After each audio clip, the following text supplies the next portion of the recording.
Hello there everyone, my name is Tapesh and I'm here to bring you a My Hero What If. In this one, what if Deku became an Otsutsuki? And really quick, there are a few things that I want to explain before we get started. First of all, the My Hero universe and Naruto universe are combined in that Naruto Shippuden, and Boruto all happened a few thousand years before My Hero Academia starts. Secondly, I give Deku a mark later on in this part that's a lot like karma but isn't karma. The reason I'm making it not karma is because we know a bit about karma, but we don't really know enough for me to really use it effectively. So I'm just going to make something similar to it and wait until we fully know how karma works. Aside from that, Deku is going to have chakra, but he's not going to have jutsus, if that makes sense. He's not going to have like the Rasengan or Kirin or things like that. But he's not going to know how to use them specifically, but I'm going to give him something that basically allows him to use things like that. You'll see. Oh, also, there was somebody in my last video, or my first video, that gave me a good what if. What if Esdeath was Deku's mom? Yo, I've been thinking about something like that for a while, so I definitely got you. I'm actually already writing it, so I'll have that one done. What is today? Monday. I'll have that one done by the end of the week, maybe Friday or Saturday, so like look out for that one, man. That's pretty much it for now. This is part 0, so I'm just explaining how Deku gets his powers and how the two universes are combined in this what if, so it's probably going to be a little shorter than most others, but I'm going to have part 1 out much quicker than I did for part 2 for my last what if. So I hope you guys enjoy. In any case, let's get started. So this what if starts off with Deku and Inko going to an old style Japanese home near their house, the ones with tatami mats and all that, and they meet up with an old married couple. Now Inko goes with the old woman into the house while Deku stays with the old man outside, and they begin talking. And eventually, Deku asks the old man about something called the Quirk Chakra theory, and the old man's eyes light up, and he says, "Oh, so you'd like to learn something about that, young man? Well, let me tell you. Thousands of years before the discovery of quirks, people used a source of energy called chakra. This energy allows one to control not just the elements, but a variety of unique techniques and genetic abilities, granting almost godlike powers. Thanks to the efforts of the historic 7th leader of the most powerful village in the Kurama era, and a remnant of the mysterious Uchiha clan, the source of this limitless force was discovered, and with it, a new threat arose. The beings through which chakra seemed to originate threatened the newfound peace of the world, but were thankfully stopped by the 7th leader's son, alongside one of the last Uchihas recorded in history. It was through this that the world learned of a dangerous parasite dubbed Kama, or Karma as some people call it, which these otherworldly beings used to reincarnate should their bodies ever fail them. The world entered a dark age following that. Most of these beings appeared after the higher ranked ones were killed, but as the people knew of their tricks, it was only a matter of time before they were systematically eradicated. Those thought to be branded with a Karma were killed on the spot. Those that ever interacted with said people were also killed to ensure it could not spread. They treated the karma like a disease, and it inevitably resulted in another war, one that, while not as destructive as those before, was said to be the bloodiest war to ever exist. Tens of millions lost their lives. The most powerful were killed off. Only those who ran away from the war and their children lived to tell the story. It's said that if that war never occurred, humanity could already be exploring space. The same was said about quirks too, if I recall. As he finishes up, the old woman and Inko return, and she overhears him talking about it, and starts berating him, saying, "You old coot, why are you telling this young child such a dark story? I said to keep him occupied, not scare him to death." The old man brushes her off and just says, "You worry too much. Does he look scared to you? Plus, he was the one who asked me about quirks." And Inko sees this and she just laughs. She knows these people. Izuku really doesn't because it's his first time meeting him, but she's known them for a while. and she turns to her son to see his excited face. But as she sees the deep scar that runs from the top of his head down to his cheek, her heart kind of sinks a little bit, but she doesn't let it show on her face. She just turns to the old woman and says, Let Mr. Hozu finish, Miss Ayano. Izuku likes these types of stories.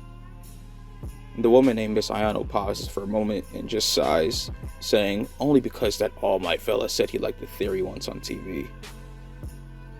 Mr. Hozu laughs and says, one time is enough, ain't it, kid? Izuku nods. He's just excited about the story. He doesn't really care about the history behind it. So he says, where does the theory thinking come in? The man named Mr. Hozu laughs and just says, eager, aren't you? Well, this theory was made by my son, the biological scientist Rei Yamanaka. He stated that if chakra truly does exist, it would explain how quirks came into fruition. The theory explains that our Yamanaka clan's record of events far before the discovery of quirks details a certain ability called a Kekkei Genkai, or bloodline power. In short, it was a genetic ability that was unique in nature, and somewhat resembles what we know today as quirks. Rei claims that because humans lost the ability to use chakra directly long ago, through prolonged period of contact with it, the human body has become to adjust with it, causing an adverse effect, i.e. quirks. To sum it up, quirks are little more than unique Kekkei Genkai manifested through some unknown mutation with chakra. And Izuku's eyes light up and he's like, cool! Inko says, that's interesting for sure. But what does it mean for quirks in general? And the old man shakes his head and says, nothing for the most part. But according to the scroll passed down to my ancestors, people were once able to control chakra at will. The otherworldly beings I mentioned were said to be able to absorb chakra and command it like breathing. In the end, many people have gravitated towards this theory because it gives an explanation of the strange phenomena we call quirks. The old woman nods and says it gives people an answer, and that's all they really need in the end. That aside, Inko, I did some research of my own about him, and discovered something. The man named Hisashi Midoriya doesn't exist. Inko's normally gentle expression kind of lights up in shock. She says, what? The old woman continues and says, I traced him back to his supposed family. The parents are both blondes, and their daughter was only 15 years old. So I went through different sites looking for anything regarding a perfect vessel, and came across a clan, the Nara clan. They loathe even the mention of a perfect vessel, and drove me away when I asked them about it. Look into it when you can. And the old woman named Miss Ayano hands Inko a slip of paper with an address on it, and she tightly grabs it and says, thank you, Miss Ayano. I will. Mr. Hozu sees this, and though he doesn't want to pry, he tries to brighten her mood by changing the subject. So he says, that's right. The kid went to get his quirk checked, right? What was it? Inko smiles as she turns to the old man and says, Izuku was a bit sad that it wasn't a straightening quirk like a certain hero, but I believe that it's plenty powerful.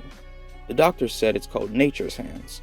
He can take elements like fire or wind through his left hand and expel it with his right.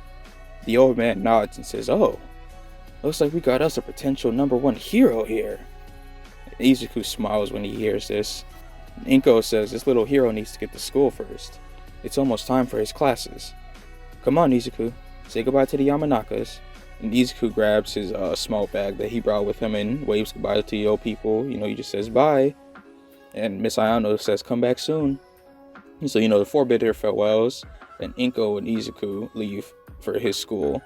And she drops the boy off for him, to go off on his day. And she's debating whether or not she should go to that destination right now. But seeing as she really has nothing else to do for the rest of the day, she just says screw it and decides to go there anyway. So she follows a location to the outskirts of Asuna City, where Fat Gum's hero office is, in Kansai, I believe. And it takes her a while to find a place because it's not exactly like sitting out in the open. So she goes around and asks a few people and figures out that there's a stairway leading to it, leading to like a small mountain or hill where it is. She walks up the many stairs and she sees statues of a strange fox-like creature with the symbol of fire on the pillar. Below that symbol was an asterisk that read, "The land of fire is never extinguished." And there were many of these around them. When she reached the top, she came across a rather large residence decorated with symbols and pictures she had never seen before. She noticed a lack of people around the shrine and made her way to the entrance, but was startled by a man in strange robes that appeared from thin air. "Hello there, miss. Is this something I might help you with?" he said. Inko nodded and said, "Yes, my name is Inko Midoriya, and I know that you hate to even mention it, but I need to know about this perfect vessel." She was fully expecting to be berated or kicked out after saying that, but the man slowly nods and says, "I see. Yes, another woman appeared before you and asked the same. I see now that she asked on your behalf." The Roman stroked his beard while he was thinking and said, "You are correct. The mention of the perfect vessel is almost taboo among those in our clan. But I can see that you have some reason for so desperately searching for its meaning. I cannot tell you much. In fact, I shouldn't be telling you this at all. So I hope this helps you if even a little. The perfect vessel is related to karma, if you've heard about it. They are the coveted boons of that invasive otherworldly species, and the blood-soaked veins of humans." Hours had passed, and on Deku's side, school was out for the day. Though he wasn't nearly as gifted as Bakugo in Quirk control, Izuku still had a quirk in this what-if, so he wasn't the target of bullying for the most part. That said, Bakugo still treated him poorly because of his quiet demeanor and his inability to really control his quirk. After school, Bakugo's group decided to bully a kid in their class who had a weak quirk, but they were stopped by Izuku, who tried to stand and defend the boy. He got beat up pretty bad, but he helped the other boy up and shook it off and just began walking around the park waiting for his mom. He didn't know how to explain those cuts and bruises and stuff like that, but he would get there when he gets there. But as he was walking, he came across a beautiful woman with snow white hair and strange pale eyes. Her skin was also pale, and she had a horn protruding from her head, but it was kind of small. And while this was strange, you have to remember that My Hero has a lot of very fucked up looking individuals, so this wasn't the strangest thing he had seen before. So Deku climbed up onto the bench and turns to the woman, and he says, "What are you looking at?" And the woman seems to snap out of whatever trance she's in, and she turns to Izuku, but she doesn't seem fazed by his appearance. She looks at his body and says, "You're hurt." Before he can reply, the woman places her hand on his cheeks, and a light green aura appears, making the nicks and bruises he received from Bakugo and the others disappear as if they had never existed. The woman seems to strain herself for a bit before removing her hand with a sigh, and she says, "I'm sorry. It seems that I'm too weak now to heal that scar on your eye." And Izuku looks at her and says, "Are you okay?" The woman nods and says, "Yes, just tired." And Deku says, "If it's about your quirk, they have medicines that can help for that. The doctor told me about it." The woman shakes her head and says, "I have no need for such things. I do have my own method to deal with this issue, but I see no reason to." And confused, Deku asked, "No reason?" And she says, "Even if I did, what would I do with it? There's nothing for me here now. Nothing tying me to this place, or any place for that matter. I have no desire to restore my clan, continue our practices. Part of me regrets my clan ever coming here, but the other part knows that this was bound to happen someday. We dug our own graves."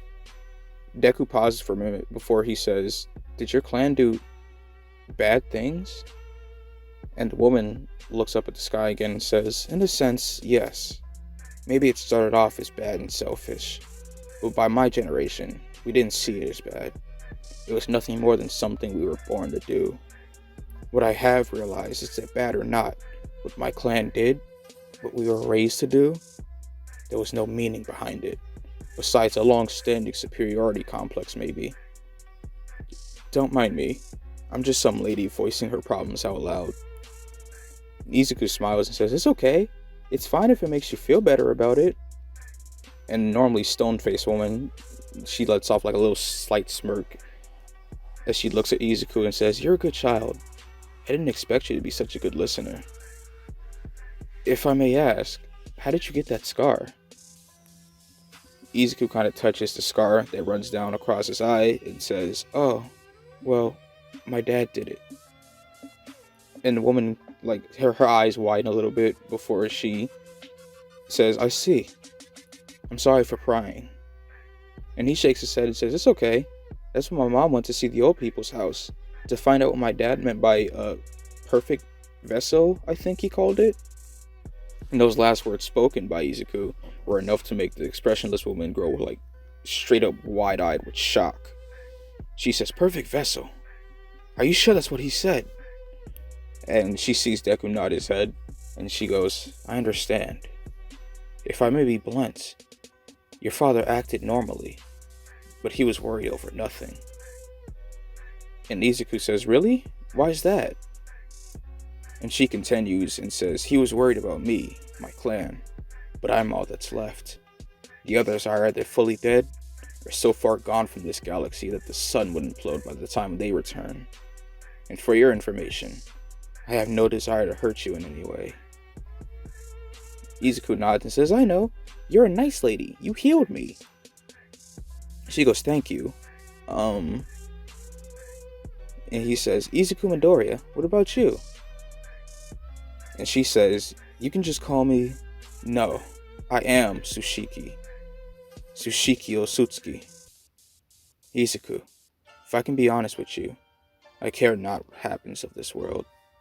I don't share the hatred that my clansmen once did, but I feel no particular attachment to it either. I'm willing to let nature take its course. I fear not what lies beyond. But a part of me still regrets that my clan may never recover. I have a request, if you'll hear it." Tsushiki opens her palm, and from it, a dense crimson aura begins to swirl around her hand, and after a few moments, Izuku stares in awe as a palm-sized fruit emitting a dense, pure energy rests in her hands. And she says, "This fruit is the thing you humans fear. They fear that I will exploit it to gain godlike power, and to be honest, I planned to initially. My partner and I went through hell cultivating it over and over again, only to be stopped by someone or something. In the end, he ended up dying at the hands of Hidden Leaf's remnants, and thanks to it I finally managed to bear the fruit. Yet, I felt no accomplishment, nor excitement. If anything, this fruit makes me nauseous." Tsushiki grabs Izuku's hands and places the fruit into his palm and says, "I fear that if I ate the fruit, nothing would change, so instead, I wish to start over with you as the first.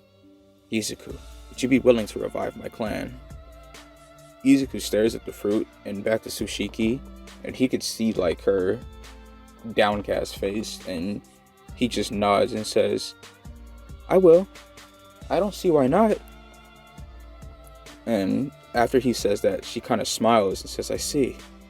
She says, "Then those relics of the past can finally rest easy. I'm putting my trust in you, Izuku. I hope that you can rebuild the clan into something great." And he smiles and says, "I'll try my best." And as he says that, he looks at the fruit and then just swallows it whole, like, no hesitation. And, he grits his teeth and waits for it, because he thinks that after he ate it, something, he expected something to happen, like, he would start feeling pain or discomfort, but nothing really happened. And when he opened his eyes to speak to the woman again, he realized that he wasn't in the park, but instead in the car. And, he turned his head and saw that it was his mom, and they were driving home. And Inko saw that he was awake and looking around, and she says, "Hi there, sleepyhead. Did you enjoy your nap on the bench?" And he says, "Nap? Wait, what happened to Tsushiki? Did she say anything before she left?" And Inko looks confused and says, "Is that a friend of yours? When I came to pick you up, I only saw you." When Izuku hears this, his head kind of tilts down. He's like, "Oh." Because even though he's a child, even he knew that the chances of those two meeting again after what she said was very slim. And Inko parked near their house and opened the door to help Izuku out the car. However, when she did, she noticed that he was sweating an unnatural amount. And she gives him a concerned look and says, "Izuku, are you okay?" And he nods and says, I'm okay, I think." And without warning, he passes out in the car, and Inko freaks out and quickly brings it to the house and checks his condition. And for the next few days, Izuku went in and out of consciousness in the midst of a heavy fever. At times he would wail in pain, and at others he would struggle to catch his breath. Inko took care of him every waking second she was able to, even having Mitsuki, who's Bakugo's mom, watch over him when she began to doze off from lack of sleep. 10 whole days had passed, and finally, Izuku fully awoke in cold sweats, reeling in the sharp pain coming from his eyes. It was like he can see everything around him, from the table behind him to the fly on the window. Because of the pain that he felt from it, he quickly shut his eyes, and after a few minutes, he slowly but surely opened his right eye, which hurt the least. He walked to the bathroom and pulled up a stool in order to check his image, and realized that his eye had completely changed. It was a crimson red, and it looked like there was like a second iris on the side of his eye, and with it, he could see everything around him to a very scary degree in detail. Everything even looked kind of slow to him. After that, he decided to check his other eye, so he closed his right eye and opened his left, and realized that it was kind of similar to Tsushiki's, except his was blue, and it was somewhat glowing. With that eye, he could see all around the bathroom, even behind him. Izuku turned his head down to ensure it wasn't the mirror, and sure enough, he could see a clear image of the ceiling while looking at the floor. To be honest, Izuku thought that both eyes were really cool, but he felt that if his mom had seen it, she would freak out even more so than she already had. So he tried to turn them off using the mirror, and thankfully, it wasn't all that hard to. Sadly for him, two things that he couldn't seem to hide remained. The first thing was a strange black marking that appeared on his hand. It didn't really do anything or feel weird, but for some reason he couldn't remove it no matter how much he tried. The more glaring addition was the small horn that stuck out of his head, just like hers. He had absolutely no idea how to sneak it past Inko, so instead he was going to try to play it off as an extension of his quirk. Izuku checked to make sure both his eyes were normal once more before silently returning to his bed. Though the terrible fever that he had was gone, turning off his strange eye patterns made him a lot more tired than he expected. So for the first time in over a week, he decided to sleep comfortably. Once again, he had found himself in a dream, and this time he knew it was a dream. He stood atop a mountain in a land completely foreign from what he knew. In fact, it didn't even look like Earth. The land was a purplish red that appeared much darker under the starry night sky. A large ring-like figure stretched from one horizon to the next, as if it wrapped around the entire planet. It was breathtaking for the young boy, but even that paled in comparison to the structure he stood before. A large palace sat just below the mountain he stood on, illuminated by countless lights that rested inside. It was like a single flame in a sea of darkness, and it was far larger than any structure he had ever seen before. Even the buildings in Tokyo couldn't compare to it. "This is my home." Izuku turned to find Tsushiki standing before him, but this time she wore a strange white robe with 6 markings on the collar of it. She says, "This is where I was born." Izuku looks back at the palace and says, "This is where your people lived? It's beautiful." She shakes her head and says, "No, this is where my father raised me. We Otsutsuki travel from planet to planet. I doubt we even have a true home planet. But even so, seeing it again makes me happier than I expected." She turns to Izuku and smiles and says, "You really do have the potential of a perfect vessel, awakening not just the Sharingan, but the Tenseigan as well. Sadly, I have no jutsu to teach you, but your Kekkei Genkai seems to have remedied that." Izuku looks confused and says, "Kekkei, the bloodline thingy? Isn't it like a quirk?" Tsushiki nods and says they're very similar in nature, yes. Excluding nature transformation Kekkei Genkai, most are genetic mutations caused through sheer accident, or planned genetic matchmaking. The only thing you will need to know is that you're slowly becoming an Otsutsuki, and because of that, your quirk and new Kekkei Genkai have merged in a sense. And he asks, "How so?" She says, "You'll learn soon enough. Just think of it as a very versatile quirk, and don't forget about your Sharingan or Tenseigan either. Your right eye can copy other people's movements and analyze surroundings very easily, as well as put people under hypnotization. Your left can see through almost anything, and comes with a little something I think you'll enjoy. Train them well. Izuku nods and says, "Got it, but what about you? What will you do now?" Tsushiki walks up to the young boy, kneels down, and smiles as she says, "My business there is done. I'm leaving my hope with you, Izuku. So I'm going to remain here, in my home." Izuku has like a somewhat of a sad expression as he slowly nods, and he didn't realize that as he was speaking to her, his figure was slowly but surely fading away. And he says, "Oh, okay. Be safe." Tsushiki waves goodbye as the boy's figure vanished from the mountaintop, leaving only her on that desolate planet.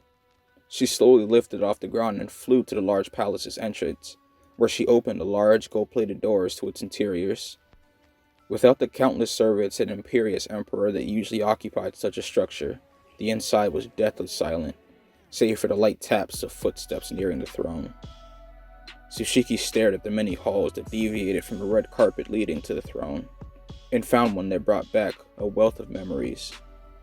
She walked through the hallway and saw a little girl, gleefully running through the halls with a doll in hand, her father walking close behind with a smile. She turned to see a white empty room, where that same little girl was pushed to her utmost limits by her father. Finally, she stopped at a door with the far end of the hallway, and slowly opened it. It was a small room fit for a child, with a bed sprawled with decaying toys. The room hadn't been touched in centuries, and she had no plans on touching it now. Tsushiki returns to the main hall and walked up to the throne, greeted with a broken crown and various letters beneath it. She placed the crown on one of the arms of the chair and picked up the letters. Whoever wrote it was writing to their daughter. Some apologizing, some in agony, and others with determination. Those letters belonged to a father that cared for his daughter, even when he had no right to. She kept the letters in hand and picked up the crown once again, this time placing it on her head. She turned to face the barren palace once again, as she seated herself on the throne, and placed her arm on the throne's side. "I've returned, without the fruit, sadly. I entrusted it to a child of that planet. You know, the one where Master Ishiki and Princess Kaguya were felled. Yamashiki will likely be furious with me, but I felt it needed to be done. I can't help but think that our clan was more focused on evolution than legitimate change. We swore that our actions made us superior to all else, and it was that exact thinking that brought us to this point. That's why, as the princess, no, queen of the Otsutsuki clan, I've elected Izuku Otsutsuki the new king. I believe that His Majesty will bring the clan something it lacked in our hands. Do you trust me, father?" Tsushiki slowly closed her eyes as she fell into a deep slumber, but unlike Izuku, it was a slumber that she would likely never awake from. On that mountain the pair stood on, a single white flower appeared, and at the same time, a tear fell from the sleeping Izuku's face. And that is where I'm ending part 0 for What If Deku Became an Otsutsuki. Now, part 1 should actually come out like immediately after this one, if like in a day, if not like a few hours after, because I don't want to just leave it at part 0. So this part 1 for this What If, and part 2 for What If Deku Had a Dragon Quirk is coming out, and I think by the end of the week, What If Deku Was Esda's son will come out too. So look out for those, guys. Anyways, if you enjoyed it, once again, just come on for the next video. Likes don't mean much. Also, give me a ship for this one. I have no clue, but Deku's going to be overpowered, and he need him a chick. Haha. So, see you guys later.